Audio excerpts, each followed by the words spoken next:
الحمد لله رب العالمين والعاقبة للمتقين والصلاة والسلام على سيد الأنبياء والمرسلين وعلى آله وصحبه أجمعين. أما بعد، فقد قال الله تعالى في القرآن المجيد: أعوذ بالله من الشيطان الرجيم، وأذن في الناس بالحج يأتوك رجالا وعلى كل ضامر يأتين من كل فج عميق. صدق الله العظيم. محترم سامعین کرام، میں نے آپ حضرات کے سامنے قرآن کریم کی ایک آیت کریمہ پیش کی، جس کا مفہوم ہے کہ جس آیت کریمہ کے اندر اللہ تبارک و تعالی نے حضرت ابراہیم خلیل اللہ علیہ السلام کو جو حکم فرمایا تھا بیت اللہ شریف کی تعمیر کے مکمل ہو جانے کے بعد، اسی حکم کو نقل فرماتے ہیں، جس کا مفہوم ہے کہ آپ یعنی ابراہیم خلیل اللہ آپ لوگوں کے درمیان حج کا اعلان فرمائیے، اعلان کیجیے، تاکہ لوگ اس بیت اللہ کے حج کے لیے آئیں، سوار ہو کر بھی، پیدل بھی آئیں گے، سوار ہو کر بھی آئیں گے، دنیا کے کونے کونے سے، دور دراز سے اور چپے چپے سے اس بیت اللہ کے حج کے لیے آئیں گے۔ بہرحال ہم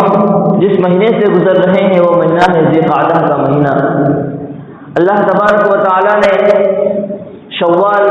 ذی القعدہ اور ذی الحجہ کے شروع کے 10 دنوں کو اشہر حج میں شمار کیا ہے۔ شریعت میں یہ حج کے مہینے کہے جاتے ہیں، اس وجہ سے ان کی تعظیم، ان کا تقدس شریعت مطہرہ کے اندر بہت زیادہ ہے۔ بلکہ آپ دیکھیں،